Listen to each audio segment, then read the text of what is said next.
Coming live from Roses. Here from Roses, Highland Village. Cheers. Another episode That's right. of John and Rory just talking about stuff. This is episode 3. Episode 3. Can you believe we made it to 3 of 3. And so today, I had a topic. My daughter texted me, and she said, "What is normal? What is normal?"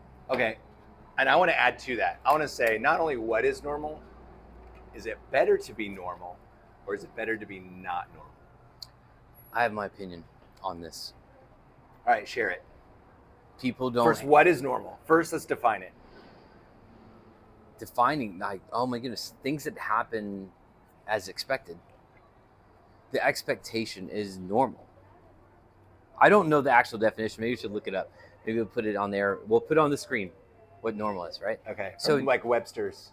So what the normal is, but I would say that's an expectation of what is all that's going to happen, right? Like you said, I was talking to her about this. I said, look, the sun shines. It's expected. That's a normal thing. But if the sun doesn't shine tomorrow, that's not normal. We tend to probably freak out. Like, that's not normal. That's a weird unless occurrence, it's winter. right? And so, but normal things, a car drives up next to you and it's making a really weird noise. That's not normal, right? And we say that's not normal. Now, she didn't give me context. So I said, what are you talking about? Like, are you talking about normal things? I can see this is normal. So I don't, my brain doesn't change something like, oh, it doesn't red flag that this isn't normal.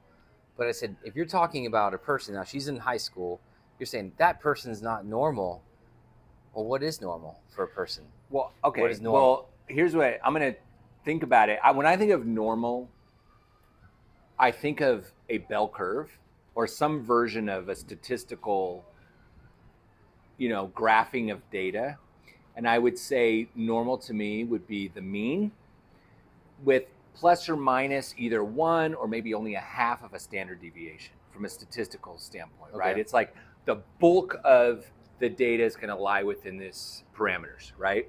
On either side of some average, right? That's normal. Also, I think in context for that, it's like normal in what way? Because like, let's think about, we talk about normal. We're Right. two middle-aged white guys living in Texas, right?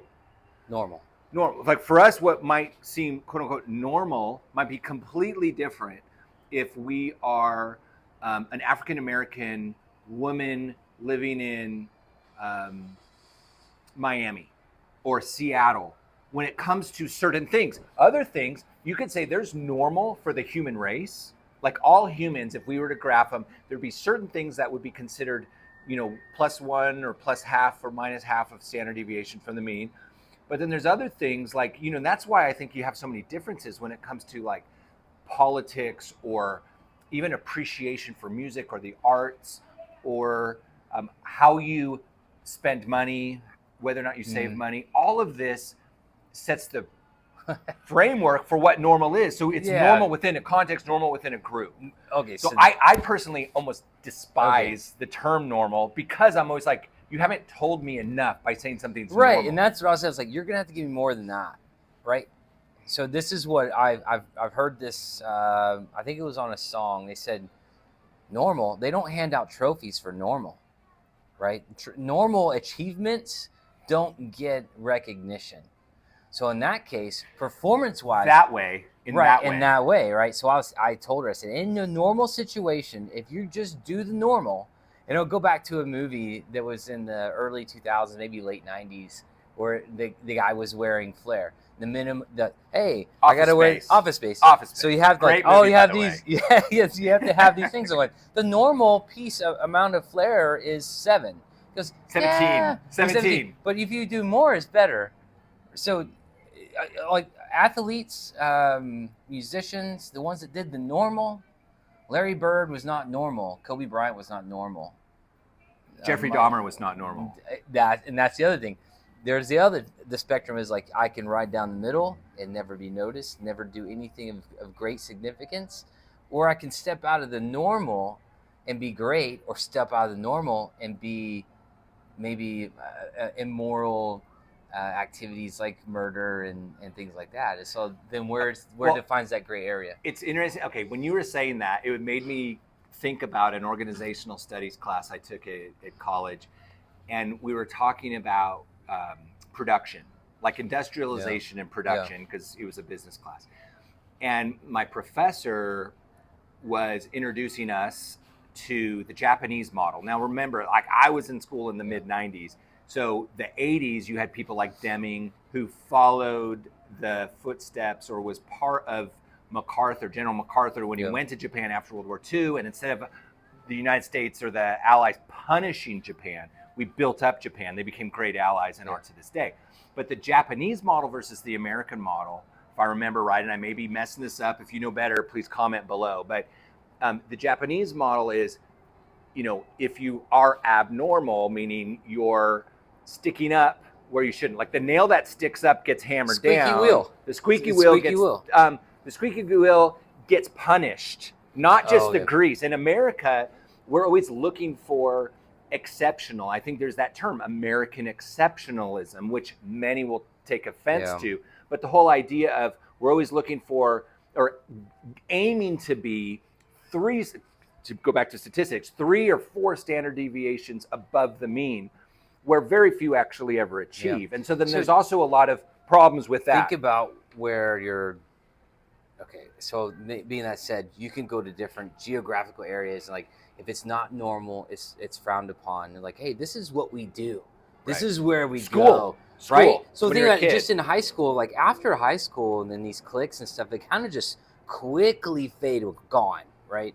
And it's like, and I experienced it, you probably experienced it, like after that, and like there was people I wouldn't talk to or didn't talk to me in high school in this public school system, but afterwards we were like best friends. And it's like, we didn't even talk ever. And now because you thought, that group of people thought I was not normal or vice versa. Right. We didn't talk to each other. There is a lot of, I would say, group identity. It's just like a social thing. Socially, high school kids get broken up, and even junior high kids get broken up into these subcategories, right? Remember in Ferris Bueller's Day Off, where the secretary or whatever, she's like, the stoners and the punks and all the rockers, and it's like everybody has their own little groups. Another good movie. And where we are, what we're talking about now is as grown adults in the workforce. Okay, let's talk about that from a workforce perspective. Do you want to be normal? I will say that in a lot of jobs, you being normal, while you might not get promoted as quickly or whatnot, you're also going to often keep your job longer. I'm just going to do what they've asked me to do and be normal. I'm not going to offend anybody. I'm going to want to fear stepping out and being something different. Yep. I want to come in here. And I've heard this many, many times with people I've worked with. Like, look, I come in here, I clock in, I do what they ask me to do, I clock out, and I live my life. I've never been one of those. I was like, I want to be exceptional wherever I go, whether it's at home or my work or whatever I do. I want to do something that's different. I would never been really. I would consider, like, I don't know if I call myself weird, but I've never been normal. I think, I'm the kid that skateboarded when no one else was. I was the kid that was, I'd learn to ride a unicycle, right? Mm-hmm. And I said, this is weird. I juggle and I did the normal things too, but I've always been offended by the word normalization. It's like, I'm not a lemming. I'm an independent Don't box thinker, me in. and you box me in. It gives me the anxiety of like, no, you have to fit this mold, right? So we talked about this week when I called you. I said, what was one of the things that really kind of got under my skin is I have a truck, and I have one of those tailgate pads that you can rack your bike on. Mm-hmm. And on the back of that pad is a symbol of Fox, like the dirt bike. Yeah, the brand Fox, right? And so what's weird is I pull up and one of the guys, the dads that is friends, that's in the band, right? He said, I thought you were a cyclist. And I said, well, yeah, what's up? He goes, well, I didn't know you rode dirt bikes. I said, well, I don't, but is there a reason why I can't? And he goes, well, I just don't know why you have a dirt bike thing on your truck. And I said, I don't have a dirt bike thing on my truck. He goes, yeah, that's the pad has the Fox on it. I said, oh, that's for mountain biking. He goes, Fox does mountain bikes? I'm going, yeah. I said, wait, let's rewind.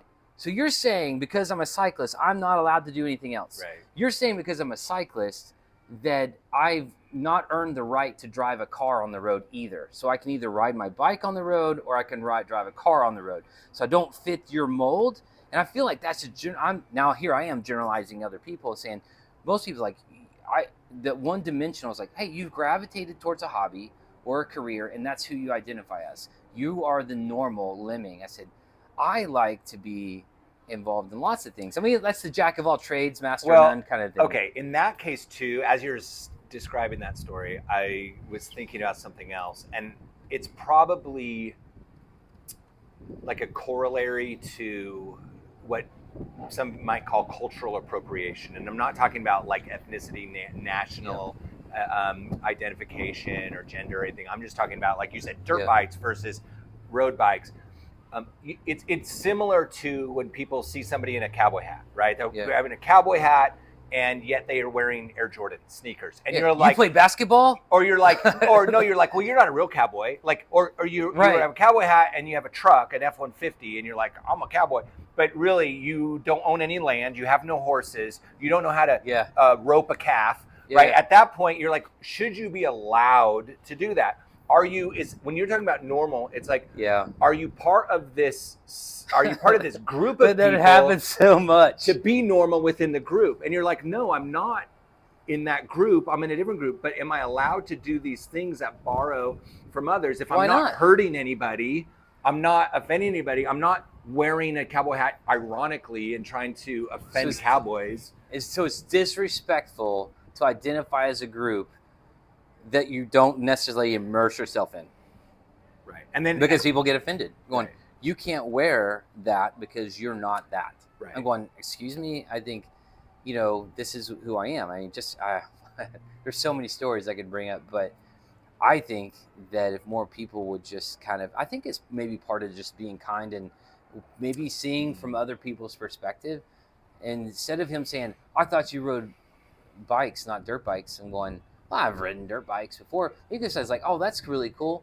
Like you have that, you ride dirt bikes too. I'm like, I mean, I don't, but he goes, oh, I knew you were a cyclist, but you also ride dirt bikes. That's pretty cool. And he was like, no, why are you riding road bikes if you're not, doing triple jumps on a dirt bike? Like, well, first of all, like I'm pretty, what do they call it? Eclectic? Is that it is? Like you Definitely you're eclectic. I just enjoy, multifaceted. I enjoy life and experiencing life. And I wish I had more money to do some of the things I wanted to do, to experience some of the things that I think because of that, I think maybe that was more often years ago, and maybe that's like a passed down trait of that. But I think we live in a time and an era that couldn't be any better for what we want to do as eclectic people. You know what I'm saying? Like we can travel go back 100 years, you couldn't go anywhere. Right. Well, I can do and go anywhere I want this weekend. There's another aspect to this, and it goes to, like, to use the statistical model of like a bell curve. When you start veering either to the left or the right of the mean, people can look at that, and I'm going to say people always had an opinion, but especially now with the internet and people can comment on everything, people really feel that their opinions carry weight. So if I see something and all of a sudden I'm like, well, I'm going to shed my opinion on this matter. Let me tell you what I think. Your opinion may not be worth anything. And that's where you said the word kindness.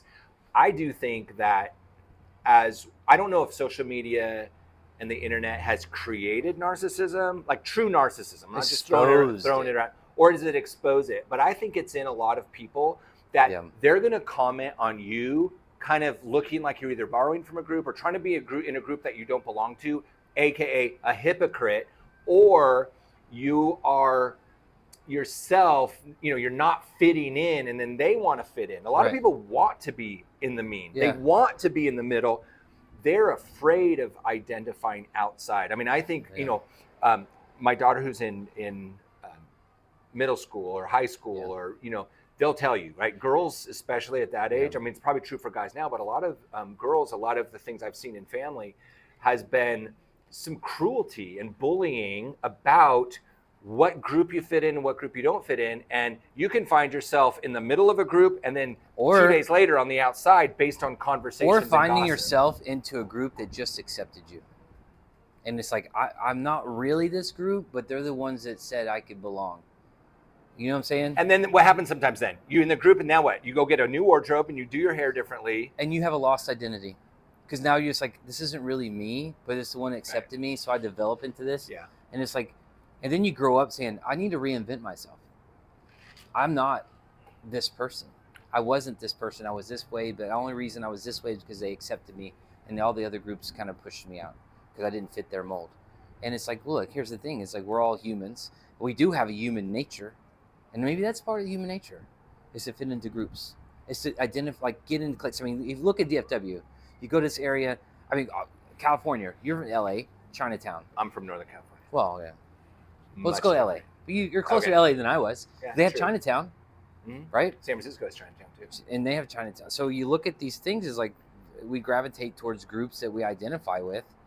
Yeah, I mean, historically, Chinatown was historically probably a necessity. But I get what you're saying. Like, you're just going Right. to kind of, the whole cliche, birds of a feather flock together to a degree, right? Is that Yeah, what and you're so saying? it's like, just common right. So you're culture. just, That's what we're talking about. well, that would be in earlier. a culture thing, but like, hey, I clearly, if as going back to the cycling, I hang out with cyclists. What's weird about the groups that we're in and those types of things and hobbies is all of those people inside that hobby have different traits, different things they do outside of that. Right. We're not all, like, my profession is in a field of real estate.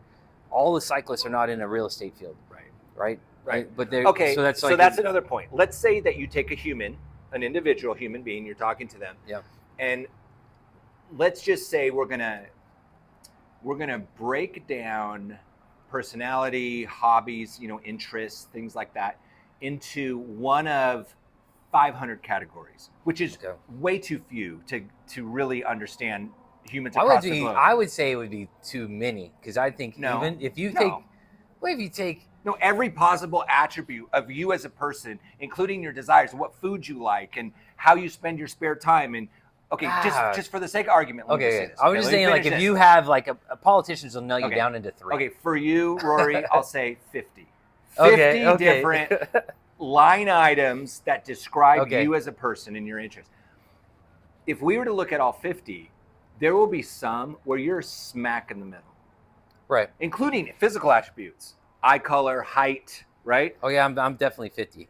Right. I'm 50% of everything. So we look at all these different attributes that make you identifiable out of 8 billion people. And we're saying 50, or whether it's 500 or 5,000. Some categories you're going to be 5 standard deviations outside the mean, and some you're going to be smack in the mean, Right. and then there's going to be everything in between. I think you don't want to be always exceptional, always outside the mean. I mean, Yeah, what does yeah. that even mean if you're nothing about you fits in the mean? But you also want some of those attributes to be that way. It makes life interesting. Makes it interesting. It's why you and I, we don't share a lot of things in common, but we share enough in common, right? Have you been to other countries? I have. Have you seen that they would prefer that the people in those countries, because I've not left America, right? Okay. I've left Texas, and that's pretty close. So, I mean, I think we should have a border wall in Oklahoma, and we should get passports to come and go. But if you're in other countries, they don't encourage the diversity that I feel like they do here. Saying being normal is not like being outside the normal is normal here. People are allowed to express freely what they want here, and that's a bit of the interesting, because we're all different, like you said. So everyone is different, and we all have like these little legacy pieces that we hand down to our kids, and maybe attributes or trained habits and things like that. But we really want people to be different, because that's what makes it so perfect, almost. Like, the imperfection is the perfection, and it's an artistic piece. Right. You want a But billion different. Go to North Korea. individuals. No, everything is the same. Yeah, they have the 11 haircuts. And I'm not saying you it's can get or propaganda. It's pretty, I think, well-known fact that you go to countries like that, and they're like, we don't want squeaky wheels. We don't grease them. We remove them. whatever. Yeah, that's what they do. Yeah. And so I think here in America, we have the best thing is we are allowed to have this diversity in thought and what going back to this guy that said, oh, you shouldn't ride dirt bikes. You're a motorcyclist and one. And I think that's really kind of what his intent was after talking to him. But then you add in the you move into the fact that like we want people to fit a mold. Like, do we want them to fit a mold? No, I don't think so. I do think that Certain molds, we don't want moralistic molds, right? Like, hey man, murder is not normal, right? Like, and doing certain things are not normal. And I would think that there's a leather bound book, a 2-word book, Holy Bible, that will tell you what the guideline is for basically those items of like, hey, these things are not normal. But anything out that is free game. I mean, obviously, it depends on the consequences of the abnormality. I mean, if I was 6'8" tall, that isn't normal from a height perspective as far as how many standard deviations above the mean am I. But the characteristic. But it doesn't really matter. It's not something that's going to cause either. It's not going to help others, and it's not going to cause them harm. Well, that's the thing. It's like the context of the text was like, "What is normal?" I'm going, "Well, that's a deep subject." Well, let's right? talk. Okay, why don't we talk about this then? A lot of times when people throw around the word normal, they're really talking about something about people that are neurotypical, like that their personality or their thought processes or their mental health or something is quote unquote normal. I think that is, I don't know if anybody in that context is truly normal. Or I also think that it can be used as a way to exclude people that shouldn't be excluded for things like, you know, you could have somebody in a wheelchair. Oh, you're not normal. Well, what is, like, how is that helpful? That's where the kindness or the unkindness, the bullying comes through. I think that, you know, when raising kids or like when being just a person walking on this earth, when you see something that's different, instead of having the knee-jerk reaction of going, oh, I fear this or I don't like this because it's not what I'm used to, instead, take a second, take a breath and go, okay, there's a difference here. Let me understand this. Inquire. Let me see. Inquire, exactly. And if you do that, I mean, clearly we're probably preaching to the choir here, but if you've ever traveled outside the United States or you're talking to people, you'll find that life is so much richer and so much more enjoyable when you get to try different things. Like I am not go to a restaurant and always look for the chicken strips and the mac and cheese and the Diet Coke. You're not every 7? meal. No, I'm not a 7-year-old. I want to go try cuisines from other part of the world, and I want to understand other parts of the world. When I travel, I don't want to go travel in 10 European countries in 8 days. I want to go to one European country for 6 months, and I want to go and find the little cafe where I sit and I talk to the locals, and I understand the way that they think and the reasons why they act. To me, that understanding, it just makes my life so much richer, and then I can compare things that I think or do against that and maybe make adjustments as needed. I think there's a lot of value in that. Yeah, I think you get a lot of that when people come here, and the diversity just in DFW by itself is like there's so many people, and I love getting to know people, where they're from and different things, and I'll discern whether this is like something that I like, enjoy, or not. But yeah, I mean this one path for everyone that they would consider normal is, I think, clearly it's an error. But I do think people are predictable because of it. After you get to know them, they are. Yeah, people generally are predictable. But normal. Anyway, yeah, we'd love to hear what you think. Please like. Come to Roses and Highland Come Village. to Roses and Highland Village. We'll probably be here. Tell them Rory and John sent you, and nothing good will happen. Yeah. But or bad. They were bad. like, "Who's Rory and John?" You'll get a free cup of salsa at the salsa bar. Yes. Yeah. But anyway, subscribe. Let us know what other topics you want us to just discuss. We have fun doing this, and we hope you enjoy it too. Yeah.